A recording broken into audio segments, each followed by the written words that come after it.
The starship Horizon Seeker drifted silently above the white sphere. Earth looked peaceful from space, wrapped in its blanket of ice and snow. Commander Vex Morris stood on the bridge, his 4 eyes blinking in sequence as he studied the planet below.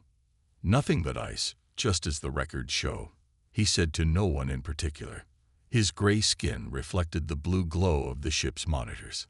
Lead scientist Kreltar moved to stand beside him. Unlike her commander, she didn't see a dead world. She saw a puzzle.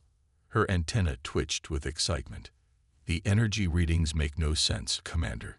Dead planets don't produce power signatures." Vex Mora made a dismissive gesture with one of his 3 arms. "Equipment error. This world has been frozen for 50,000 years. The humans couldn't survive that." Kreltar held up her datapad. "Look at these readings.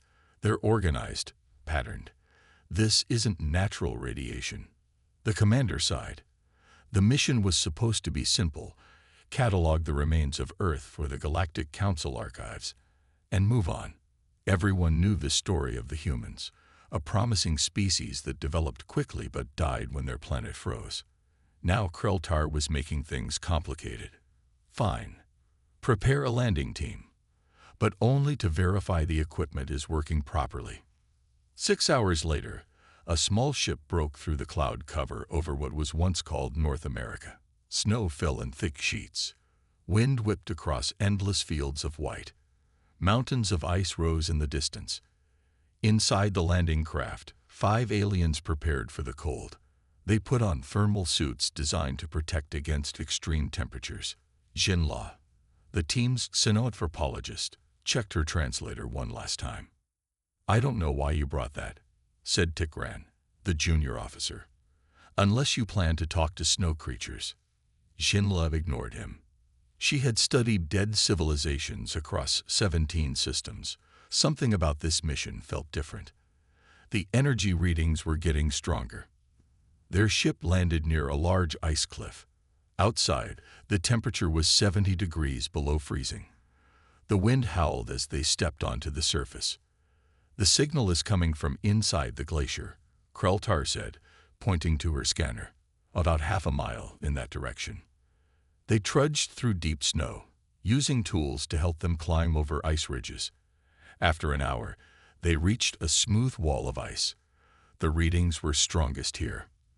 "There's nothing here," Vex Morris said, his breath visible in the freezing air. "We should return tow." A loud cracking sound interrupted him. The ice wall in front of them began to move. A section slid away, revealing a dark tunnel. Warm air rushed out. The aliens stepped back in shock. A figure appeared in the opening. It stood on 2 legs and had 2 arms. It wore some kind of insulated clothing, but the aliens could see it was clearly human. "Well," the human said in a female voice, "this is unexpected." The aliens stared in disbelief. Humans were supposed to be extinct. The woman gestured for them to come inside. "You must be freezing out there. I'm Nancy Wells, chief engineer of Deep Haven Station." Jinla stepped forward first, her translator working to process the human language. "We thought your kind died in the Ice Age," she said. Nancy smiled. "Sorry to disappoint you. We just moved underground." She looked at their shocked faces. "You really had no idea we were still here." The aliens followed her into the tunnel. The ice door closed behind them with a solid thud. As they walked deeper, the tunnel began to slope downward. Lights embedded in the walls flickered on automatically as they passed. "The council will need to be informed immediately," Vex Mora whispered to Kreltar. "This changes everything." The tunnel ended at another door, much larger than the first. Nancy placed her hand on a panel beside it. The door slid open. The aliens gasped. Before them stretched an enormous cavern. Buildings rose several stories high. Streets bustled with people. Farms grew under artificial sunlight. And far above, the ceiling of the cave was made to look like a blue sky, complete with moving clouds. "Welcome to Deep Haven," Nancy said, "one of 37 human cities beneath the ice. Now, I suspect you have questions." So do we. Nancy led the aliens through the busy streets of Deep Haven. People stopped to stare. Children pointed. No one seemed afraid, just curious.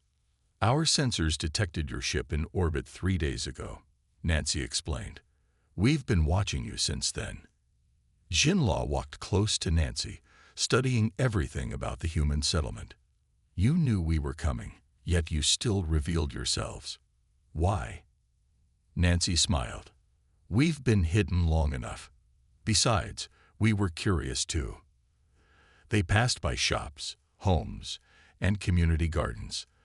The aliens noticed that everything was built efficiently, with no wasted space. Water flowed through clear pipes along the walls. Plants grew in vertical gardens that reached toward the artificial sky. How many humans live here? Asked Kreltar. In Deep Haven. About 3 million, Nancy said. Worldwide, our population is just over 2 billion. The aliens exchanged shocked glances. 2 billion survivors, all hidden beneath the ice. The Galactic Council had no idea. They arrived at a large building in the center of the city. Inside, they were led to a meeting room where a man with gray hair waited for them. Welcome to Earth. I'm Frank Miller, Council Leader of Deep Haven, he said, standing to greet them. I understand you thought we were extinct. Vex Morris stepped forward. The galactic records indicate that human civilization collapsed during the Great Freeze. We assumed your species died out. Frank gestured for everyone to sit. Not died. Adapted. He pressed a button on the table. A holographic display appeared, showing the history of Earth's ice age. When the freeze began, our scientists predicted it would last for thousands of years. We couldn't stop it, so we went underground. We built the first havens near volcanic vents and geothermal hotspots. The display showed early construction of underground shelters. It took generations to build our network of cities. We use the ice for protection and water. We tap into the Earth's heat for energy. We recycle everything. Krultar couldn't hide her amazement. Your adaptation is remarkable. Most species would have fought against the change until they perished. Frank nodded. Many did die in the beginning. Those who survived passed down one important lesson. Flexibility is the key to survival. Jinla noticed how comfortable the humans seemed in their underground world. Don't you miss the surface? Nancy laughed. We visit the surface regularly. We have outposts for research and resources. Some people even enjoy ice sports. But this is our home now. Tikran, who had been quiet until now, asked, Do you ever wonder what caused the ice age? The room grew noticeably cooler. Frank and Nancy exchanged a look. We have theories, Frank said carefully. Our ancestors recorded unusual atmospheric changes before the temperature dropped, changes that didn't seem natural. Vex Morris shifted uncomfortably. Natural disasters happen on many worlds. Of course, Frank agreed, though his eyes suggested he didn't believe it was natural at all. He changed the subject. You must be hungry after your journey. We've prepared a meal that should be safe for your biology. As they walked to the dining area, Kreltar pulled Jinla aside. They know more than they're saying. Jinla nodded. They've had 50,000 years to study what happened to their planet and to prepare for visitors. In the dining hall, tables were filled with humans of all ages. Many approached the aliens with gifts and questions. A young girl gave Tikran a small ice sculpture of their ship. An older man asked Kreltar about stars he'd only seen in books. During the meal, Nancy explained how they grew food without sunlight, using specialized fungi and plants that evolved in the dark. Tomorrow, I can show you our deep transports, she offered. We have tunnel networks connecting all major havens. Vex Mora nodded politely, but his mind was elsewhere. He needed to report to the Galactic Council. Humans were not only alive but thriving. They had technology that could rival many council worlds. And most concerning of all, they seemed to suspect the truth about the Ice Age. As dinner ended, Frank addressed the visitors again. You're welcome to stay as long as you wish. We have many questions about the galaxy we've been cut off from for so long. And we have much to learn about how you survived, Jinla replied. What neither side said aloud was that they both had secrets they weren't ready to share. The next morning, Nancy took the aliens on a tour of Deep Haven's most important systems. They rode in a small transport vehicle through wide tunnels that connected different parts of the city. "This is our main power center," Nancy said as they entered a massive cavern. The aliens stared in wonder. Huge machines hummed quietly. Pipes carried steaming water from deep in the earth. Engineers monitored screens showing energy flows throughout the city. "We tap into the heat of the planet's core," Nancy explained. "The deeper we go, the more energy we can collect." Kreltar examined one of the machines. "This technology is incredibly efficient. Some council worlds would pay highly for this design." Nancy smiled. "We had to be efficient. Wasting energy wasn't an option when the surface froze." Next, they visited the farm levels. Unlike the farms on most planets, these grew sideways and upward. Plants climbed along walls and hung from ceilings.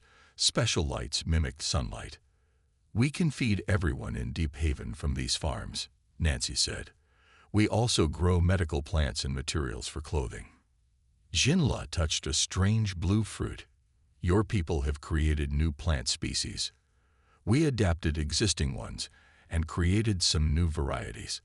These blue fruits contain more nutrition than anything our ancestors grew on the surface." As they continued the tour, Vex Mora disappeared, saying he needed to check on their ship. In reality, he found a quiet corner to send a message to the Galactic Council. "The humans not only survived but have advanced beyond our estimates," he reported. "They have mastered geothermal energy and underground agriculture. They have tunnel networks spanning continents. They number in billions. This requires immediate council attention." Meanwhile, the others were introduced to Susan Blackwood, the head historian.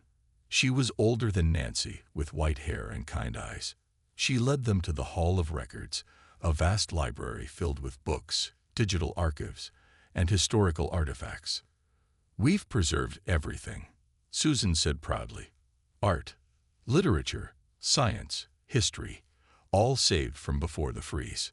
She showed them ancient devices, phones, computers, and machines from the surface world. The aliens recognized some technologies, but others were unique to Earth. "This is the most important area," Susan said, leading them to a sealed room at the center of the hall. Inside, the walls were covered with images of Earth before the ice. Green forests, blue oceans, cities full of people. "We keep these to remember what was lost," Susan explained, "and what might someday return." Jinla studied the images. "You believe the ice will eventually retreat?" Susan nodded. "Nothing lasts forever, not even winter." While exploring the Hall of Records, Tikran wandered away from the group. He found himself in a small room with a single display. On it was a recording from before the Ice Age. A scientist was speaking urgently. "The atmospheric changes are not consistent with natural patterns. The cooling is happening too fast, and there have been multiple sightings of unidentified objects in orbit before each major temperature drop. We may not be alone, and we may not be safe." Tikran felt a chill that had nothing to do with the ice outside. He quickly left the room before anyone saw him. Later that day, they'd met Alan Frost, the Knowledge Keeper. He was responsible for education in Deep Haven. He asked many questions about the aliens' worlds and shared stories of human adaptation. "Our greatest achievement wasn't technology," Alan told them. "It was changing our way of thinking. We stopped fighting nature and started working with it. We learned to live with less space but more connection." When the tour ended, they gathered in Frank's office to discuss the future. "Now that we found each other," Frank said, "we need to decide what happens next." Vex Mora had returned, looking tense. "The Galactic Council has been informed of your survival. They are very interested in establishing formal contact." The way he said "very interested" made Nancy and Frank exchange worried glances. "And what exactly does that mean?" Frank asked. Before Vexmora could answer, his communication device buzzed. The message was brief. Council enforcer ships dispatched. Secure human technology. Prepare specimens for genetic sampling. Contained situation. Vexmora quickly put the device away, but Tikran had seen the message. Their eyes met briefly, and Tikran knew that something was very wrong. That night, Tikran couldn't sleep. The message he had seen troubled him deeply. He left his guest quarters and wandered through the quiet halls of Deep Haven. The humans had been nothing but kind, showing them their world and sharing their knowledge. The thought of council enforcers coming to take their technology and genetic samples felt wrong. He found himself back at the Hall of Records. The door was unlocked. Inside, he used his access to the alien ship's database to search for files about Earth's ice age. What he found shocked him.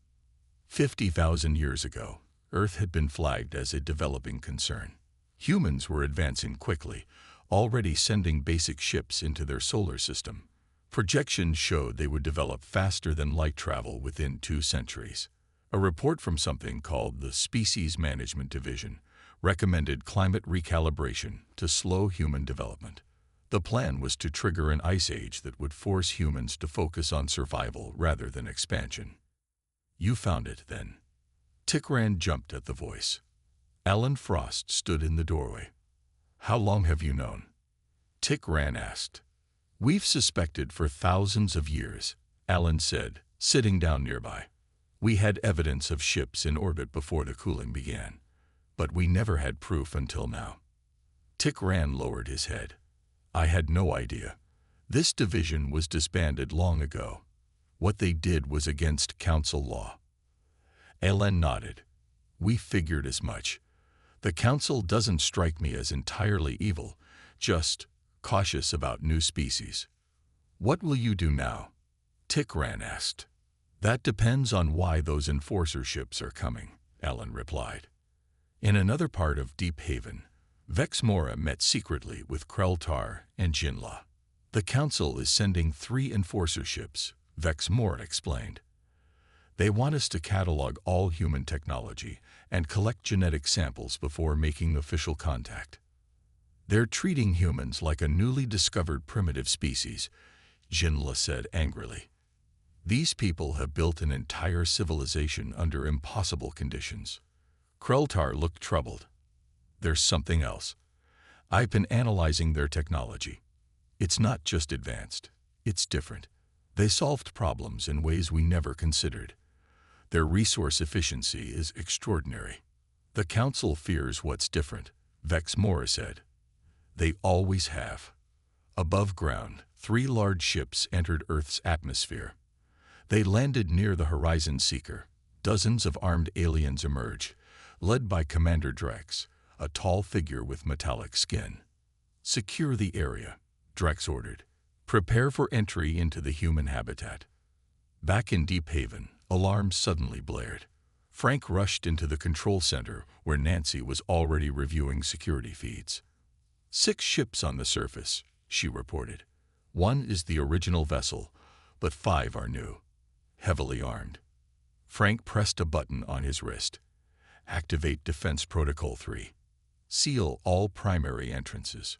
Throughout Deep Haven, heavy doors close. Sections of tunnels filled with a special liquid that would freeze solid within minutes, creating barriers stronger than steel. In the Hall of Records, Alan looked at the flashing lights calmly. It seems we have our answer about the enforcer ships. Tikran made a decision. I need to warn my team. And you need to contact your other cities. Meanwhile, Vexmora, Kreltar, and Jinla were brought to the control center by security officers. Your friends have arrived, Frank said coldly. With weapons. Vexmora looked at the screens showing the enforcer ships. You don't understand. I didn't ask for this. Then explain it, Nancy demanded. Before Vexmora could answer, Tikran burst in with Alan. The council was responsible for the Ice Age, Tikran said. I found records proving it, and now they want to make sure humans don't become a threat. The room fell silent as everyone processed this information. "We need to contact William Carter in North Haven," Frank said finally. "If they found us, they'll find the other cities too." Nancy nodded grimly. "It's time to activate our defenses. All of them." Krultar stepped forward. "We want to help. Not all of us agree with the Council's methods." Frank studied the alien scientists, then nodded.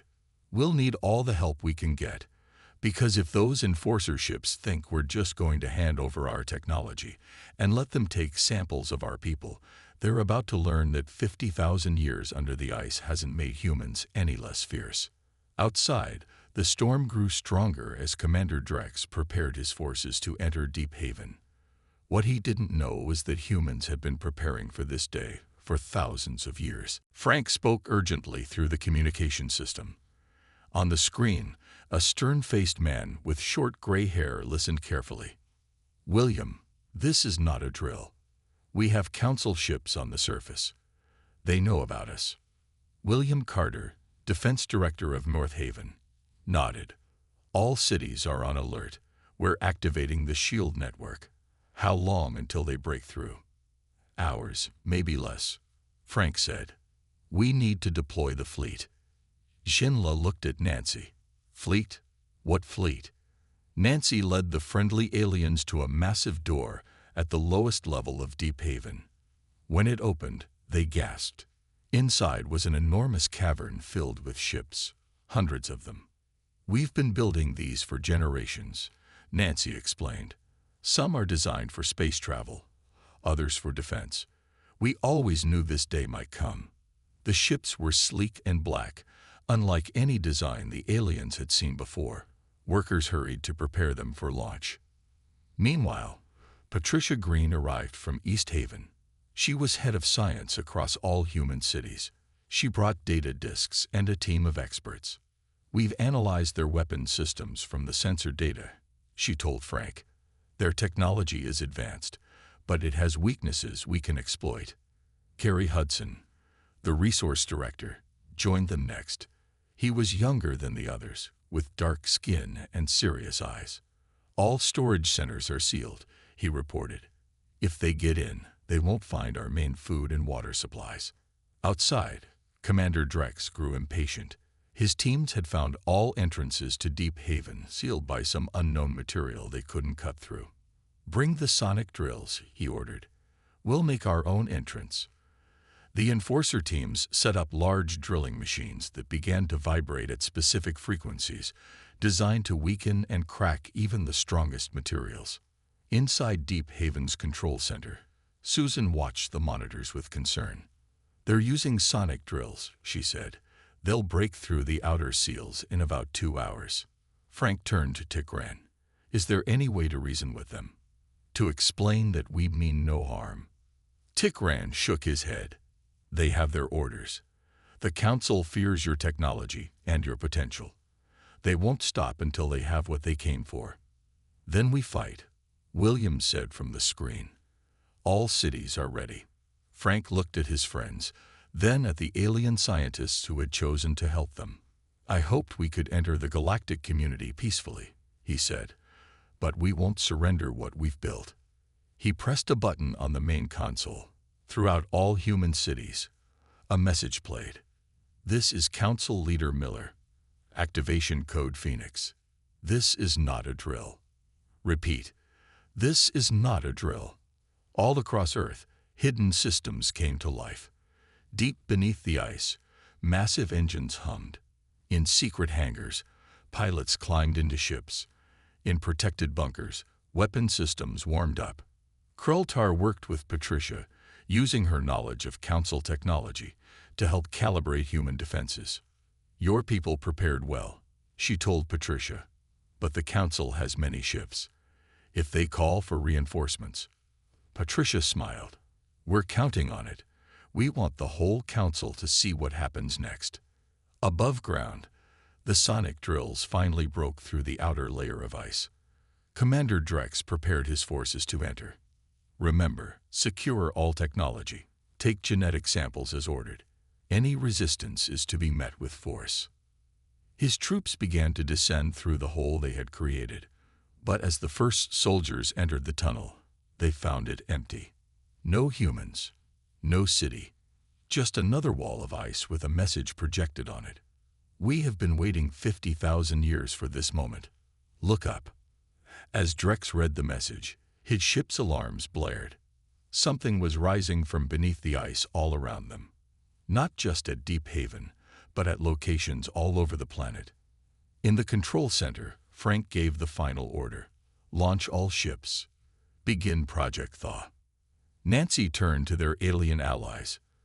You might want to hold on to something. Earth is about to wake up. From hundreds of hidden openings in the ice, human ships rose into the sky.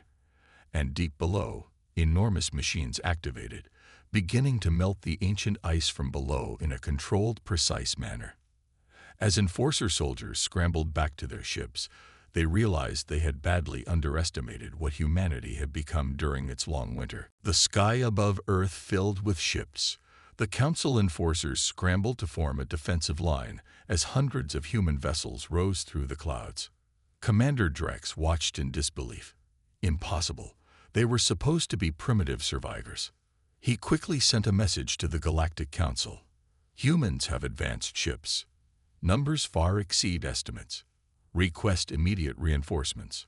In Deep Haven's command center, Frank and the others monitored the situation. William joined them, having arrived via a high-speed transport tunnel. All ships are in position, William reported. Project Thaw is running at full power. On screens around the room, they could see the massive devices that had been hidden beneath the ice for centuries. These machines channeled heat from the planet's core, carefully directing it to melt the glaciers without causing floods. At current rate, major land masses will be clear within 1 year, Patricia said, studying the data. The ice sheets were already thinning naturally. We're just speeding up the process. Outside, Commander Drex ordered his ships to attack the human vessels. Disable their engines. Force them back to the surface. The Enforcer ships fired energy weapons at the human fleet. To their shock, the blasts bounced off invisible shields around the human ships. Their shield technology is unlike anything in our database, one of Drex's officers reported. In the lead human ship, Nancy sat in the captain's chair. She had trained for space combat her entire life, though she never expected to actually use that training. All ships, defensive pattern Alpha, she ordered. No aggressive action yet. Let them see what they're dealing with. The human ships moved with incredible precision, forming a protective sphere around key points where the thaw machines operated. They easily avoided the Enforcer weapons. Back in Deep Haven, Jinlo worked with Kreltar and Tikran to broadcast a message to the Galactic Council. They used the alien scientists' access codes to bypass normal communication channels. We need to show the truth to everyone, Jinlo said. Not just to the council leaders. On thousands of planets across the galaxy, beings of all species suddenly found their communication systems showing the same message. Historical records proving that Earth's ice age had been artificially created by the Council's Species Management Division. The broadcast continued, showing the underground human cities, their advanced technology, and the massive thaw project now underway. We did not die. Frank's voice explained in the broadcast. We adapted. We survived. And now we are reclaiming our world. We seek peaceful relations with all galactic species, but we will defend ourselves if attacked. In orbit, Council reinforcement ships began to arrive. But many of them, after seeing the broadcast, refused to attack. Some even positioned themselves between the human fleet and the Enforcer ships. Commander Drex received new orders from the Council. Cease all hostile actions immediately. Diplomatic team en route. This situation requires negotiation, not force. Drex was furious, but had no choice but to obey. As the Enforcer ships backed away, cheers erupted throughout the human cities. For the first time in 50,000 years, humans would step onto a warming Earth as equals in the galactic community. Patricia's team continued to monitor Project Thaw. The melt rate is stable and controlled. No danger of sudden floods. The old coastlines will return gradually. Gary organized teams to prepare for surface settlements. We've been practicing for this for generations. The first surface city will be ready within months. In Deep Haven's garden area, Susan sat with Alan, watching children play. They'll get to see the sun with their own eyes, she said, tears in her eyes. Real sunlight, real sky. Frank met with representatives from other human cities in the main hall. They discussed their next steps and how to approach negotiations with the Galactic Council. For thousands of years, we prepared for this day, Frank told them. We turned a disaster into an opportunity. We learned to live in harmony with each other and with limited resources. Now we can share that knowledge. Outside, the first patches of ice had already begun to melt, revealing glimpses of soil that had been frozen for 50 millennia. And in places around the world, tiny green shoots, seeds that had waited patiently in the frozen ground, began to grow.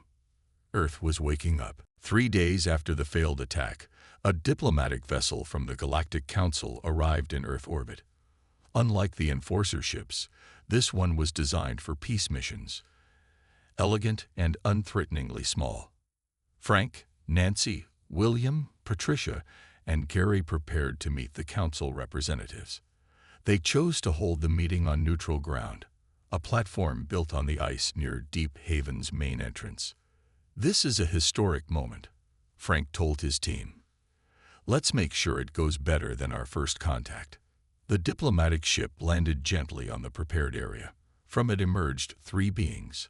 High Counselor Vorlax, a tall, blue-skinned alien with 6 eyes. Ambassador Gental, a smaller green being with flowing robes. And surprisingly, Council Historian Mevran, one of the oldest members of the Council.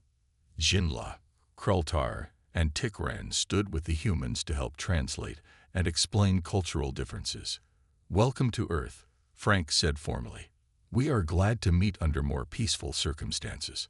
High Counselor Vorlax bowed slightly. I bring the sincere apologies of the Galactic Council for the actions taken against your world, both recently and 50,000 years ago. This direct acknowledgement surprised everyone. The historical records you broadcast have been verified, the counselor continued. The Species Management Division acted without full council approval. Their actions were wrong and violated our most sacred principles. Ambassador Gental stepped forward. We come to offer reparations and to invite Earth to join the Galactic Council as full members. Council Historian Mevran, who moved slowly with age, looked around with obvious fascination. In my 500 years, I have never seen adaptation like yours. Your story will be taught throughout the galaxy. The human leaders exchanged glances. This was more than they had hoped for. We accept your apology, Frank said carefully, and we welcome peaceful relations, but trust must be earned. Patricia added, we need guarantees that our technology and our methods remain our own. We will share knowledge, but we won't be harvested for it. Vorlax nodded. That is fair. We propose a treaty that protects Earth's independence while establishing trade and cultural exchange. As they discussed terms, William noticed movement in the sky. More council ships were arriving, dozens of them. Are those part of your diplomatic mission? He asked, pointing upward. Ambassador Gental looked surprised. No, our delegation came alone. Tikran checked his communication device. They're science vessels and humanitarian ships from many different council worlds. They're responding to the broadcast. Indeed, the new arrivals sent a message. We come to help with Project Thaw. Many worlds wish to make amends for the Council's past actions. Gary couldn't hide his smile. We could use the help. Restoring Earth is a massive project. Over the next few hours, ships landed across the planet. Scientists, engineers, and volunteers from 100 worlds came to offer assistance. Some brought plants and animals preserved from Earth before the freeze, species humans thought were lost forever. In Deep Haven's Great Hall, humans and aliens began working together. Maps were spread out showing the original coastlines and forests of Earth. Plans were made for restoring ecosystems as the ice retreated. Council historian Mevran sat with Susan, comparing historical records. "Your people preserve so much," he said with respect. "Many species lose their past when disaster strikes. Remembering who we were helped us survive," Susan replied. "But we also became something new." Outside, Patricia showed alien scientists the thaw machines. "We can speed up the process with your help, but we must be careful. Too fast a melt could cause flooding and damage the emerging ecosystems." The aliens were impressed by human caution. Most species would rush to restore their world, but humans understood the value of patience. As evening fell, Frank stood with High Counselor Vorlax at the edge of the ice shelf. In the distance, they could see patches of exposed ground where the first green plants were already growing. "Your people turned a punishment into strength," Vorlax said. "The Council tried to hold humans back, but instead created a species uniquely suited for space." Frank nodded. "The ice taught us to conserve resources, to live in harmony, to plan for the long term. All useful skills for a galactic civilization." "And now, Vorlax asked. Frank looked up at the stars, now visible as the sky cleared of ice clouds for the first time in millennia. "Now we join the stars, not as conquerors or as victims, but as teachers. The galaxy tried to silence humanity. Instead, we found our voice." 5 years passed quickly. Earth changed more in those 5 years than it had in the previous 10,000. The great ice sheets retreated mile by mile, revealing land that had been hidden for 50 millennia. Frank stood on a hill overlooking New Haven, the first human city built on the surface since the freeze began. Unlike the ancient cities of the past, New Haven blended harmoniously with the environment. Buildings rose among young trees. Gardens grew on every rooftop. Water recycling systems ensured nothing was wasted. "It's beautiful," said Jinla, who had remained on Earth as the official Galactic Council ambassador. "Different from our underground cities, but with the same principles," Frank agreed. "We carried the lessons of the ice with us."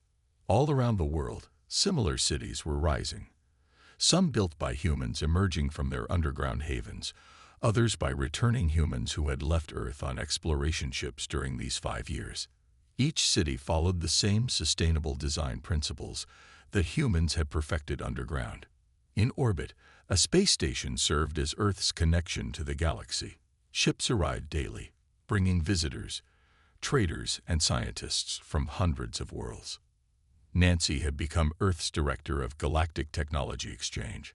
Her office overlooked the station's main docking area. "The Brevik delegation wants to learn about our water recycling systems," her assistant said, checking the day's schedule. "And what do they offer in exchange?" Nancy asked. "Their soil restoration techniques. They've recovered dead worlds before." Nancy nodded. "Perfect. Set up the meeting." After the truth about Earth's ice age became known, many council species felt they owed a debt to humanity. But humans didn't want charity. They wanted fair exchange. Earth technology, developed through 50,000 years of efficiency and conservation, was highly valued across the galaxy. On the far side of the planet, Patricia led a joint human-alien science team at the edge of a retreating glacier. As the ice melted, they worked to stabilize the ecosystem and prevent damage from the sudden change. "Look there," Patricia said, pointing to a patch of ground that had been exposed only days ago. Tiny purple flowers were already blooming. "Life finds a way." An alien scientist carefully scanned the flowers. "This species isn't in any database. It evolved under the ice." Patricia smiled. "We'll find many new species as the thaw continues. Earth has been creating surprises for 50,000 years." In what was once called Antarctica, Gary supervised the most ambitious project yet, a testing ground for terraforming technology. If successful, the techniques developed there would help transform frozen worlds throughout the galaxy. Krultar worked alongside him, coordinating with scientists from 30 different worlds. "The Council has approved the first mission to Frozen Sector 9, she told Gary. "They want you to lead it." Gary looked surprised. Me, to transform another frozen world. Who better? Kreltar asked. Your people are the galaxy's experts on ice. In Deep Haven, now a historical site and learning center, Susan and Alan welcomed students from across the galaxy. Young aliens walked through the preserved underground city, learning how humans had survived and thrived.